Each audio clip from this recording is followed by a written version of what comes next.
Pastora Gold Marso. Palakpakan po natin ang Diyos sa buhay niya po.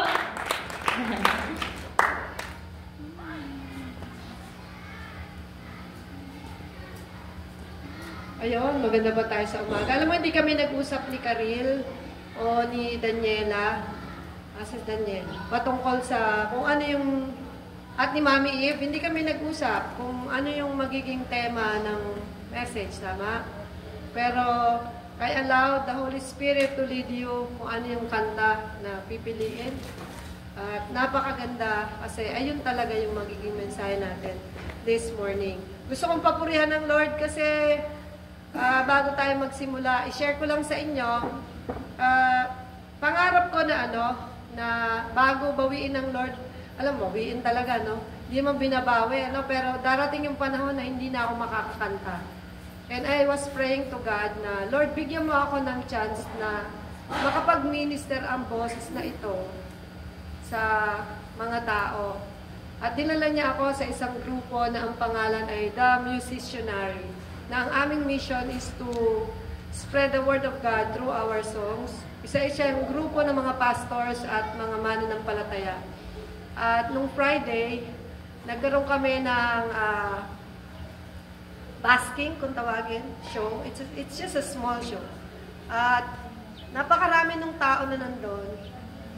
Nakaka-bless na meron dong matanda, binantayan niya kami hanggang matapos yung aming basking. At lumapit siya sa akin at sinabi niya sa akin na yung mga kinanta ko na love song, kasi syempre, pa-Hearts Day, although we don't celebrate Valentine's Day, pero kailangan ma-realize ng tao that every day should be Valentine's Day kasi Hearts Day dapat, Love Day dapat every day pag nasa Panginoon ka na, Family Day, Love Day, talaga naman. Dapat yung partner mo ay ina-appreciate mo, ganyan. Kahit di ka appreciate. Kailangan mo talagang i-appreciate yan eh. So, salamat sa Panginoon kasi nakapag-minister tayo doon. At sabi ng matanda sa akin, ako ay naluluha sa mga kantang inawit mo kasi ramdam na ramdam ko dahil imagine 1980 pa siya byuda. Hindi na siya nag-asawa, nag-focus lang siya sa anak niya. And she looks so beautiful kahit matanda na siya. So, salamat sa Lord sa paggamit. At sa Friday, meron kami, kung malapit ka naman doon, at saka nag-aaral, malayo. Imbitan ko sana tong ating poging si Carl, malayo eh. Sa ano po yan, sa Victory Central Mall sa Santa Rosa, sa Friday, ayun na po yung concert talaga namin. So, pag-pray nyo na maging maayos lahat. Salamat sa Lord. At makikinig ang apo ko sa akin, kaya siya pumunta sa akin. Sige po tayo, magsitayo. Anya ko si Ate Jaril to read the verse.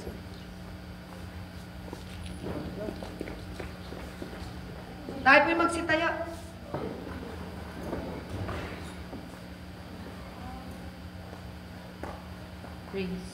Praise God po. 2 Samuel 24 verse 24. Ngunit sinabi ng hari, hindi maaari, babayaran kita, sapagkat hindi ako maghahandog kay Yahweh ng anumang walang halaga sa akin. Kaya't binayaran ni David ang iikang iyon at ang toro na sa halagang 50 pirasong pino. Amen. Ay po'y manalangin, Ama, salamat po sa umagang ito. Buksan mo po yung aming mga puso at isipan, Panginoon, sa kung ano po yung mensahe mo sa amin. Sorpresahin mo kami, Panginoon, at hayaan mo mangusap ang bawat salitang lalabas sa aming bibig. Ikaw po ang mapapurihan. In Jesus' name. Amen. Amen. Sige po. Ay po yung mga po. Ayan. Kung sinasabi natin na mahal natin ang Lord, kasi we normally say, I love you, Lord. Tapos, di ba, pag nananalang tayo, Lord, mahal na mahal talaga kita. Kung ipapakita yung pakibak mo atin. Yan. Kung heartbeat yan, di ba? Pag nagpapa-ECG, kasi nakaranas sa magpa-ECG. Yan, di ba ganyan yan? O, di ba? Sa ikalimang valve ng puso ko, gumalun siya ng gumalun. So, naisip ko, at kung ikaw yung nakapagpa-2D echo, sino nakapagpa-2D echo na, kung ikaw po, magpapa-2D echo, maririnig mo yung heartbeat mo. Di ba naririnig mo lang, dub. Yun hindi, meron siyang kakaibang tunog. Sabi ko, puso ko ba yun? At sabi nung nagtutudi ko, opo, sabi ko, grabe, amazing. So, inimagine ko, kung if Jesus is really in my heart, asan ang pwesto niya doon? If Jesus is in the innermost chamber of your heart, ang kaloob-looban ng puso mo, saan ba siya nakapwesto doon? May pwesto pa ba siya? O sobrang sikip na sobrang dami na nung laman ng puso natin that parang hirap na siyang mapapunta doon. If our heart is really for God, ano ang itinitibok ng puso mo? So, dito sa ating text this morning, hindi tayo tutuon dun sa patungkol sa pagbibigay ni David. Hindi tayo dun masyado magdudwell. It's just another story. At ang kinuha ko lamang po yung verse na yon na sinabi ay ate. Kaya ang title niyan, ang naisin ng puso ko, ... Kagaya ni Tita Monet, kanina na nag-testify siya, ang nais ng puso niya ay talagang makabalik. Yung hindi naman siya umalis eh. Pero alam mo yun, minsan tayo ay inaagaw ng kaaway sa isang sitwasyon na gusto mo talagang nandun ka, although nandun naman ang Lord. Pero minsan parang hindi mo na nararamdaman. So yung pintig ng puso mo, pag dumadating ka sa punto na parang, andito ka ba talaga, Lord? Lalo na pag nakakaranas ka ng sobrang pain, talagang mapapatanong ka, andito ka ba talaga, Lord? O ikaw pala yung nawawala. Alam nyo kanina, nang umaawit ang mami, napakasimple ng kanta, at ang sabi doon, Lord, I live to worship you. Alam mo yung mga batang yun, tumabi sa akin. Kasi umalis ako dito para ako nga lang mag-isa. Sumunod si JP at nagsunura na lahat. Alam po natin na meron akong mga batang lalaki na una na isama dito, tama? At tinawag natin silang taboys. Pero itong mga taboys na to ay parang itinaboy na kaaway palabas ng simbahan. Pero naniniwala ako na sila ay itataboy din uli ng Lord pabalik sa simbahan. Alam mo, habang umaawit ako, sabi ko, Lord, ito na naman, binibigyan mo na naman ako ng bata. At nandun yung takot. Sabi ko, alisin mo itong takot na to, Lord. Idinideklara ko na ang mga batang ito ay magiging iba. Hindi nila kailangan daanan ng mga pangit na bagay para maging maganda yung testimony nila. Kasi naniniwala ako na kung itutuon natin at aalagaan natin yung mga tao, hindi sila mapapariwara talaga. Yung alagaan talaga. Kaya kanina habang katabi ko sila, sabi ko, napaluhod ako, Lord. Tulungan mo ako na itong mga batang to. Kasi sabi ko nga, time is so short. We're running out of time. At binibiling ko na nga lagi. Sabi ko, kasi hindi natin alam ang panahon. Itong mga batang to, gusto ko sana makita yung paglaki. You will. But we have to realize na may lang yung time. Okay. Tissue committee, salamat po. Sobra lang akong blessed na, hindi ko naman niyakag yung mga yan eh. Alam po natin, si JB lang ang nagsisimba, di ba? At, to tell you honestly, yung ilang po niyan ay yung pinakamapasaway sa aming mga pamilya. Sa amin, mababait yung mga batang babae, pero yung mga lalaki ay medyo may pagkapasaway. So, kaya ko siya sinishare sa inyo, ito yung naisin ng puso ko eh. Ngayon, pag-usapan natin, yung ginawa ni King David. So, noong mga panahon na yon, medyo meron ng galit ang Panginoon sa mga taga-Israel. Ano po? Itong mga taga-Israel kasi ay mga matitigas ang ulo. Alam na natin yun. Anong kalimitang kinagagalit ng Lord? Ang kanilang pagsamba sa Diyos Diyosan. At higit pa doon, may pagkatigas ang ulo nila. Binibigay na sa kanila ang daming reklamo. So, dito sa panahon na to, hindi naman inutusan directly talaga na magkaroon ng census. Ito po ay isinasagawa maliban sa iniutos ng Lord. That time, meron na talaga problema. So, to cut the long story short, si David ay nakaramdam siya na siya ay nagkasala sa Lord. Because pride yun eh. Pinapatanong niya, ilan na yung mga tao, alam mo yun, ginagawa yun sa atin, di ba, census, ilan yung may trabahong ganito, ilan yung mga sundalo, ilan yung pinakamagagaling na sundalo. Pero dito sa time na to, alam niya na nagkamali siya sa Lord. So, ang tanong, paano niya mapiplease ang Lord uli at paano siya, yung repentance o yung sacrifice, paano ba niya yung ibibigay?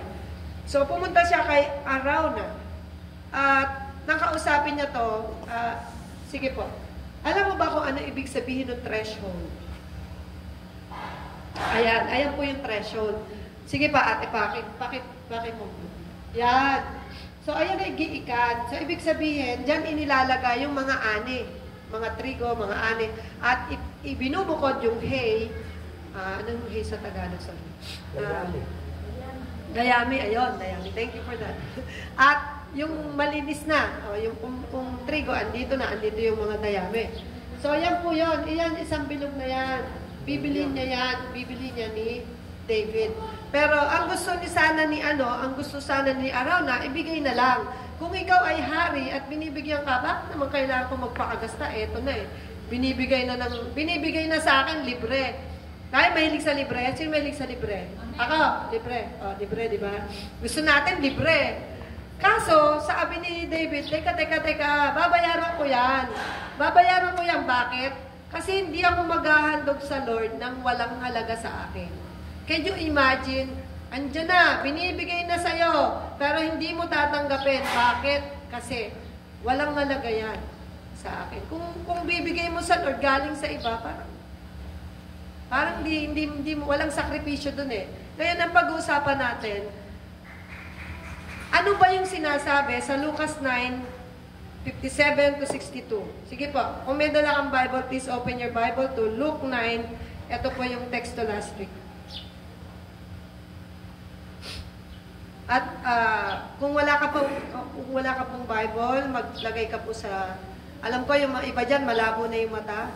Lucas, napakahalaga po nito. And I want you to realize ang kabigatan po ang kahalagahan po ng pagbibigay sa Panginoon. Luke 9:57 to 62. Kailangan ko po ay cellphone kasi hindi ko mabasa dito. 57 to 62 ang sabi, pagsunod kay Jesus, samantalang sila'y naglalakad, may isang lalaking lumapit at nagsabi kay Jesus, susunod po ako sa inyo, kahit saan kayo pumunta. Sumagot si Jesus, may lungga ang asong gubat at may pugad ang ibon, ngunit ang anak ng tao ay wala man lamang mapagpahingahan. At sinabi naman niya sa isa, sumunod ka sa akin. Ngunit sumagot ito, Panginoon, hayaan lang po muna ninyong maipalibing ko ang aking ama. Sinabi ni Jesus sa kanya, hayaan mo na ang mga patay, na ang mga patay maglibing sa kanilang mga patay. Ngunit humayo ka at ipahayag mo ang kaharian ng Diyos. May isa namang nagsabi sa kanya, susunod po ako sa inyo, Panginoon. Ngunit hayaan niyo magpaalam muna ako sa aking pamilya. At ganito naman ang tugon ni Jesus. Sino mang nagsimulang mag-araro, ngunit panay ang lingon, ay hindi karapat-dapat sa kaharian ng Diyos. Grabe, no? When we accepted Jesus Christ as our Lord and Savior, mga kapatid, napakahalaga po na maintindihan natin na hindi lang tayo basta tumanggap sa ating Panginoong Jesus. Kasama doon ang pagsunod. Lahat ng sakripisyong ibinibigay natin ay baliwala. Mahalaga po ang pagsunod. Napakahalaga po niyan. At tandaan po natin, yung ating pag-offer kay Lord at yung ating pagtanggap sa ating Panginoong Jesus, meron po yung halaga. At pag-uusapan natin dito, kung ang puso mo talaga ay tumanggap ka talaga kay Jesus, dapat ang heartbeat ng puso mo ay nakasentro sa magpapasaya sa ating Panginoon.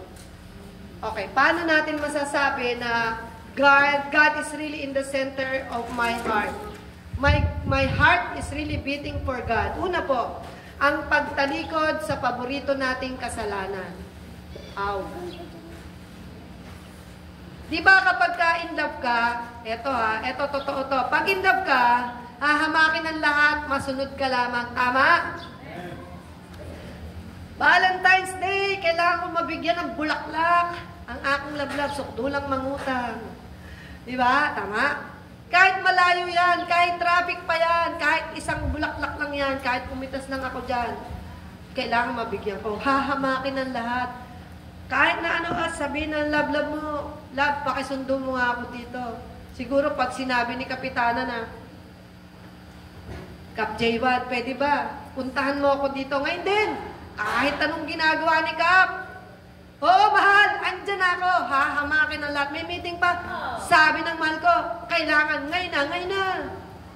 So dapat sana kung ang heartbeat kung ang talagang heartbeat ng puso natin ay nasa Panginoon, kasama doon ang pagtalikod sa ating mga kasalanan. Ang sabi po sa Hebreo 12:1. Kaya nga, dahil napaligiran tayo ng napakaraming saksi, tanggalin natin ang anumang balakid at ang kasalanang kumakapit sa atin. Buong tiyaga tayong tumakbo sa takbuhing nasa ating harapan. Ano ba yung takbuhin natin? Di ba ang ating gustong mangyari, maabot natin yung gusto ng Diyos para sa atin. Pero kung yung kanina, yung binasa natin, di ba? Hindi ka makakarating sa pupuntahan mo, yung nag-aararo, lingon ng lingon, hindi ka matatapos. Meron tayong takbuhin, mga kapatid. At tandaan po natin, we're just bypassers in this world. Hindi tayo taga rito. Kaya dapat nakatuon tayo sa isang bagay na eternal, sa isang bagay na pangwalang hanggan. At hindi ito yung mundo na, itong mundo na to, ay hindi naman to yung ating residence. Hindi po itong ating residence. Ngayon, ang tanong, pagtalikod sa paborito kong kasalanan, I want you to think about this. Alin sa paborito nating kasalanan, ang conscious tayo na mali yung ginagawa natin, pero patuloy at patuloy pa rin nating kinukonsinte ang ating sarili sa paggawa nito. Hindi ko sinasabing ikaw, kasi sinasabi ko tayo, kasi lahat tayo prone tayo sa ganyan mga klase ng pag-iisip at paggawa ng kasalanan.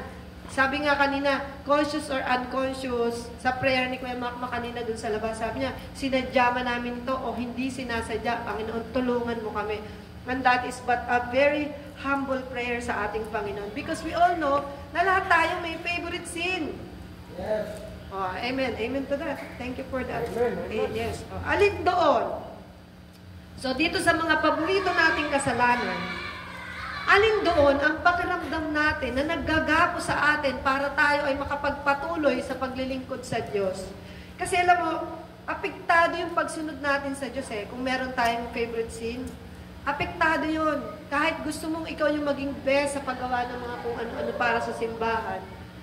Ang sabi nga di ba, obedience is better than sacrifice. Yung pagsunod natin sa Lord, talaga dyan tayo talaga. At tuwan-tuwa yung kaaway, lalo na huwag kang gumawa yan. Uutusan ka ng kaaway, bubulong ka ng kaaway. At alam mo bang bully ang kaaway? Hindi mo kayang takasan yan. Ganyan ka pa rin. At ang magiging pakiramdam natin pag tayo ginagano ng kaaway, sasabihin ng kaaway, wala karapatang tumayo dyan sa unahan. Siyempre, alam mo yung feeling mo, wala yata ang karapatan. At ayaw mo nang maglingkod. Mga kapatid, everyday we have to go and kneel down before God and ask for forgiveness. Maging thankful tayo. Kasi paulit-ulit lang, hingi tayo ng hihingi ng tao. Maging thankful tayo sa Lord na, ito pala ang gusto ng Lord sa akin. So I thank God na ito pala yung gusto ng Panginoon para sa akin. Lord, sorry.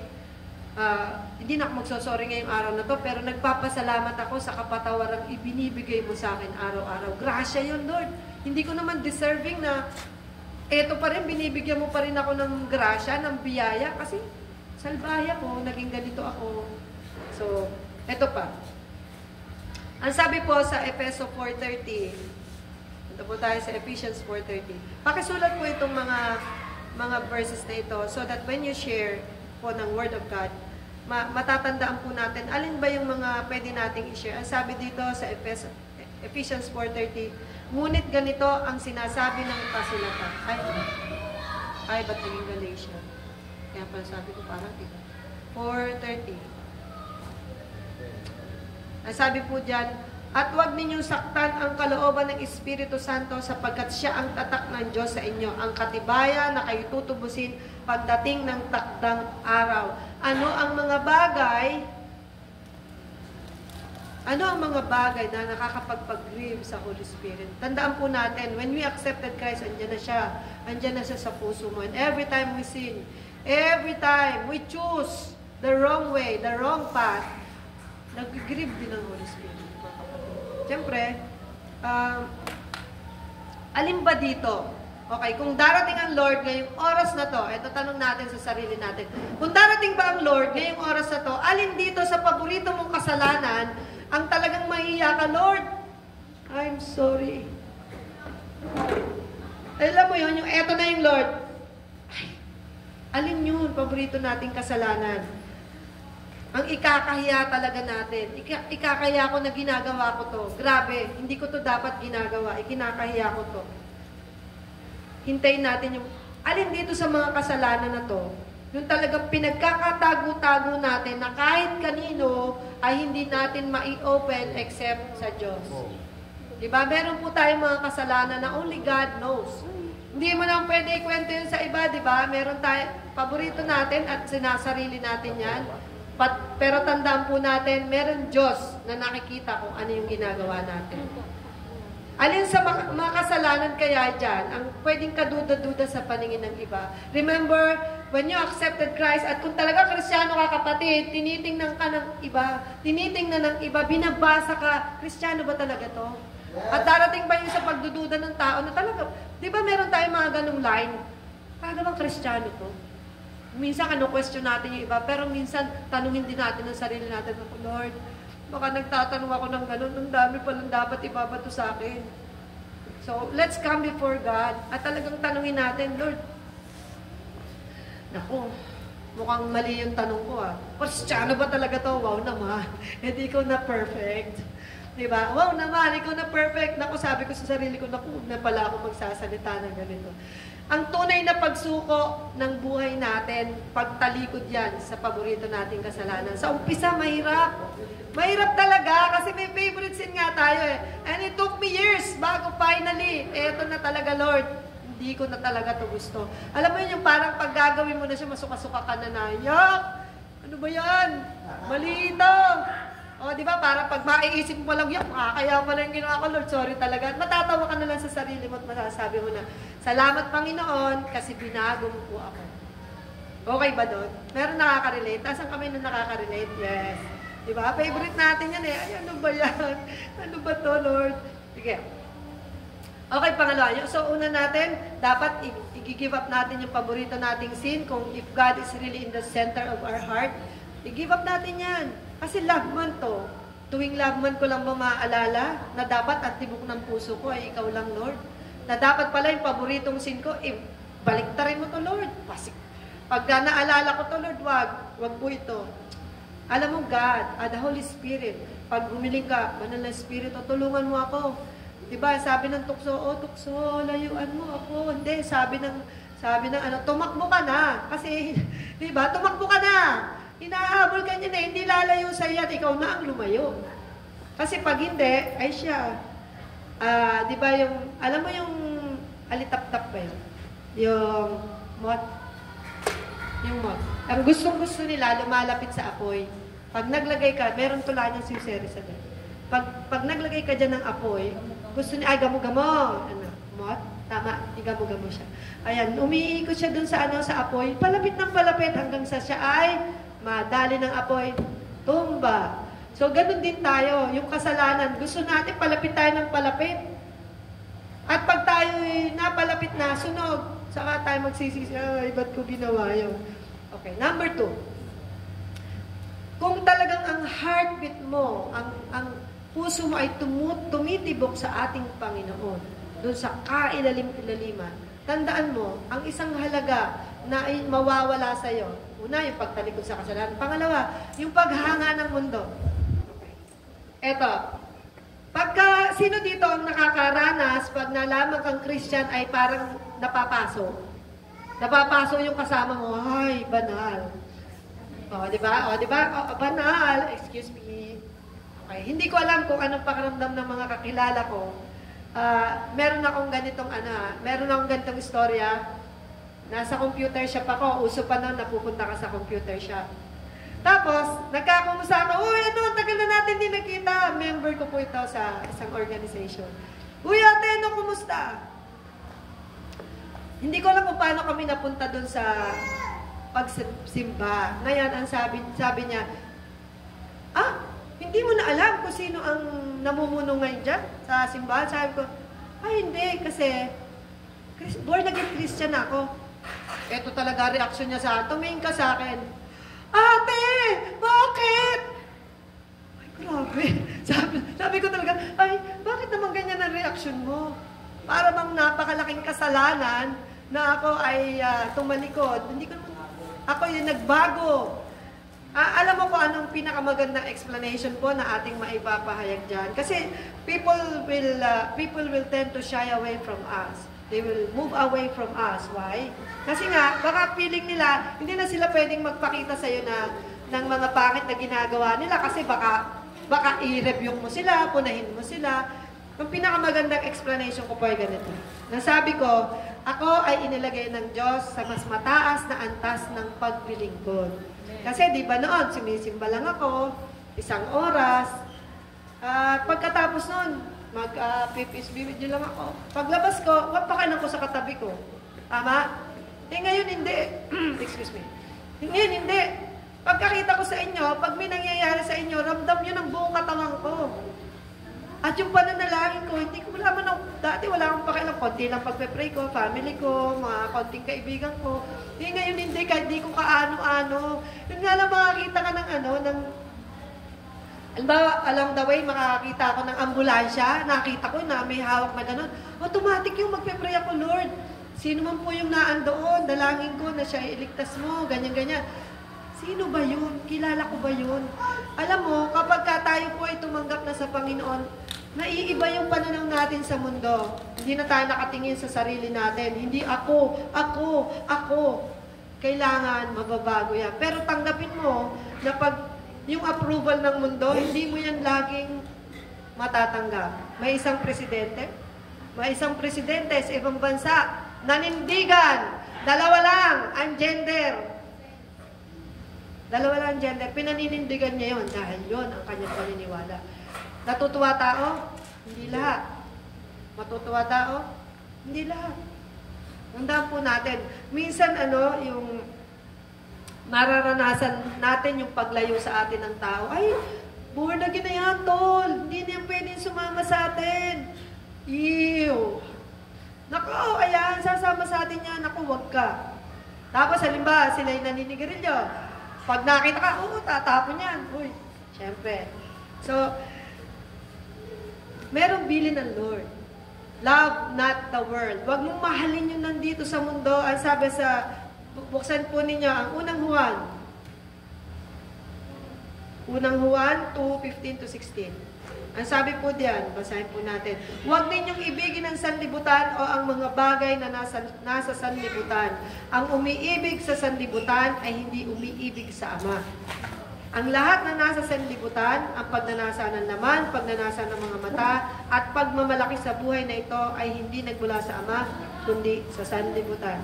Remember, the ruler of this world ay ang deceiver. Hindi ko nababanggitin ang pangalan. Masyado siyang sisikat, Alam na natin yan. So, di ba? Ang gusto ng mundo, kadiliman. Bakit? Bakit? Kasi nga, ang deceiver, he rules the world. Tanggapin po natin, may mga taong lalayo sa atin dahil sa ating paniniwala. Sino nakaranas na meron nang lumalayo? Ayoko na dyan. O, di ba? O, di ba? Ay, ano ba yan? Mga weird. And people will look at us like, hanapan ka ng butas para mapintasan ka. Sabi niya, ba, Kristiyano? Parehas lang naman tayo. Diba? Talaga? Christian pala yan. Huwag na natin siyang isama kasi KJ ang mga yan. No, we're not. Ang sabi po sa Mateo, punta po tayo sa Matthew, pakisulat po itong mga ito. Napakalaga po. 5:16, ang sabi po dyan, gayon din naman, dapat ninyong paliwanagin ang inyong ilaw sa harap ng mga tao upang makita nila ang inyong mabubuting gawa at papurihan ang inyong Ama na nasa langit. Meron din naman yung kapalit. Diba? At yung iba sasabihin ako, kung hindi yan Kristiyano, kung iba yan, nakakatapat mo, lagot ka, gagantihan ka niya. Pero dahil Kristiyano, makikita mo po yung pagkakaiba. Tandaan po natin, may rejection kang mararamdaman. So, yun yung kapalit. Yan yung kapalit ng pagsunod mo sa Lord. Rejection ng mundo. Amen? Pangatlo, At ito pa pala, sorry. Si Jesus, di ba, ang dami-dami niyang ginawa. Nagpakita na nga ng himala. Nakita na nga, pinako sa krus. Bago ipako sa krus, ano sabi ng mga tao? Crucify Him. But these are the same people na nagsabing, Holy, holy are you, Lord. Diba? Sila yung sumalubong. Sino yung malapit na yung palaspas. Diba? Yan yung sineselebrate natin. The same people. Sila rin yung nagsabing, crucify Him. Diba ang sakit nun? Binigay mo na lahat, pero tatalikuran ka pa rin ng mundo. So, wag natin. At bilang tagasunod ni Jesus, you will feel the same way. People will treat us differently. Pangatlo po, kung ang heartbeat natin para sa God, Him being in the center of our lives, may kapalit na halaga. May kapalit na halaga. O, financial na itong pinag-usapan natin. Si David, binili niya ilang shekels? Ilan po? Kanina, binasa natin yun. 50 shekels ng silver. Binili niya yun. Sa paglilingkod sa Lord, minsan gagasta ka. Sino dito ang hindi natatakot magbigay sa Lord? Diba? Darating yung punto na gusto ko pong ipagpatotoo ito. Sabi ko kay Mami Lala, hindi ko to kayang bayar. Alam mo, nagsalita lang ako sa Lord. Sabi ko, Lord, di ko po to kayang bayaran lahat. Kasi masyado na itong malaki, hindi ko na po ito kaya. Alam mo ba, nag-message si Ate Cathy at nagsabi, ay, sorry po tita, hindi ko po nabasa yung message mo. Sige po, magpapadala po ako. So, konti na lang yung inilabas kong pera. Kapatid, nung nandun ako sa malaking simbahan, kapag ka di ba yung may umiikot na buslo, ang binibigay ko itong barya. At hirap ako talagang hahanapin ko. Wala akong barya. Anong ihuhulog ko rito? At pag nakapagbigay ko ng 20, feeling ko, wow, walang tunog yung inihulog ko. Parang ang yabang-yabang ko pa. Pero alam mo ba, nung dito nang tumanggap ako sa Panginoon, wala akong pakialam kahit maubos ang pera ko. Lalo't para sa gawain ng Lord. It costs money. At hindi ako magbibigay sa Lord ng hindi ko, walang halaga sa akin. Minsan nakakadugo, minsan Lord, wala na eh. Kasi alam mo bakit? God is faithful. Pag yan ibinigay mo sa Lord, may bilis po ng pagbalik niyan sa'yo. Doble, triple, hindi mo inaasahan. Kaya sasabihin ko sa'yo, kapatid, huwag kang matakot magbigay sa Lord. So, ang sinasabi dito, kung ang Lord ang sentro sa ikaapat na kung ang tinitibok ng puso ko ay nakasentro sa pagpapasaya sa Lord, dapat una siya lagi sa puso ko. Ganito po. Di ba merong yung kung ikaw ay susunod sa Lord, dapat you have to take up your cross. Tama? Ang sabi doon. Basahin po natin Lucas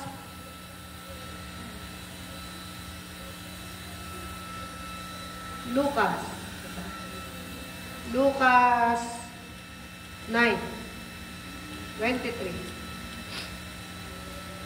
Matatapos na po tayo. Ang sabi rito, ang sino mang nagnanais sumunod sa akin ay kinakailangang itakwil ang kanyang sarili, pasanin, araw-araw ang kanyang krus at sumunod sa akin. Kapatid, eto yun eh. Ano sa buhay mo ngayon ang napakahirap mong i-give up? Ano yung hirap na hirap kang gawin, pero gusto mong ibigay sa Lord? Okay, ito, testimony ko din. Gusto ko kasing mag-aral further para sa Lord. Ang hirap, ang dami kong dahilan. Pero alam mo, ang Lord, siya na yung nagbigay ng way. Kung hirap ka, mag-aaral, mag-enroll ka na, kapatid. Gawin mo yung cross na yan, pasanin mo yan. Hindi pwede to, kailangan ko mag-aral. Gusto kong papurihan ng Lord sa mga nag-signify ng pag-aaral. Mami Eve, finally! Sabi ko, Lord, finally! Eto na yun. Kung gusto mo lumago ang simbahan na to, paano ka makakapag-share? Diba, you cannot give something that you do not have. Kung gusto mo mag-share, paano ko ba i-share ang Lord? Alin ba doon? Ano ba verse? Naku. Pero kung mag-aaral ka talaga further, Lord, gusto kong paunlarin ang sarili ko para sa'yo. At tayo ay mag-enroll na. Mag-enroll na tayo. Online na nga, binibigyan ka na ng Lord ng pagkakataon. Ito na yon. Lord, finally, magkakaroon ako ng degree. At ang degree pa na ito, para sa ito, Lord. Ate mo na yan, nag-signify ng, alam mo yon, ipag-pray natin ang kalooban ng Lord hanggang next week na lang po ang enrollment. Kaya, kailangan ko na kayong picturean para yun na yung i-attach nyo doon sa application mo, sa school. Ano po? So, kung ang heartbeat mo, dapat muna siya sa'yo. Dapat mahalagahan natin. Ito po yung pinakamahalaga. Ang sabi rito, for it is by grace that you have been saved through faith. Sa pamamagitan ng iyong pananampalataya, ikaw ay niligtas ng Diyos. It is not from yourselves. It is a gift of God. Yan po ay regalo ng Diyos. Hindi yan ay hindi napulot lang sa tabi-tabi. The precious blood of Jesus. So, pahalagahan po natin yon sa pamamagitan ng pagiging una niya sa ating buhay. Ang ating pong kaligtasan ay sa pamamagitan ng ating pananampalataya. At kung talagang ikaw ay may pananampalataya, dapat doon ay may pagsunod. Unahin ang kaharian ng Diyos. Ang sabi, di ba? Matthew 6:33. Pero mag-recite. Matthew 6:33. Seek first the kingdom of God and His righteousness. Ang sabi, and all these things shall be added unto you. Maa-amaze ka kung paano babaguhin ng Diyos. Sundin natin ang kalooban ng Panginoon. At lagi sa ating pananalangin, Lord, not my will, but your will be done. Kahit gusto mo, pag ayaw ng Lord, gusto mo ng ganito, gusto mo ng ganyan, pag ayaw ng Lord, hindi matutupad. Tandaan po natin, dapat yung binibigay natin sa Lord ay mga bagay na may halaga sa atin. Huwag natin siyang bigyan ng kaunting oras. Hirap na hirap ka magbigay ng oras sa Lord. Pasanin mo yung krus yan eh. Pasanin mo yan. Ibigay mo yan sa Panginoon. Lord, hirap na hirap ako mag-aral eh. Mag-aral ka, kapatid. Lord, hirap na hirap ako magbigay sa'yo ng time eh. Bitawan mo yung cellphone mo. Bigay mo sa Lord. At dun sa pagkakataon na ikaw ay inaatake ng kaaway, bigay mo yan sa Lord. Pag-pray mo, Lord, eto na yung cross ko. Because God loves you this much. So mga kapatid, sa ating pong mensahe ngayong umagang ito, gusto ko na napakaisipin natin, alin dito ang kaya kong ibigay sa Lord na may halaga sa akin. Na Lord, eto yung paborito ko eh. Hirap na hirap akong bitawan to. Alam mo nun, ang sabi ko lang, gusto ko lang maging Christian. Kasi para ihanda yung sarili ko, para pag nawala yung parents ko, handa yung heart ko. Ayun lang yung gusto ko eh. Diba, may deal pa ako sa Lord. Sige, tatanggap na nga ako sa'yo. Talagang maglilingkod na ako sa'yo. Kasi para pagka nawala yung parents ko, hindi masakit sa akin. Pero iba pala yung paghahanda ng Lord sa atin. Ibigay mo yan, yung best mo, yung pinakamahirap na ibigay, yan yung ibigay mo. Kasi pag naibitawan mo yan, yung pinakamahalagang bagay na yan, I tell you, iba yung gagawin ng Lord. Tinatawagan ko po ang worship team. And I want us to think this time. Worship team. Pahalagahan po natin yung Ay, go. nasa CR pa yun. Ate ko.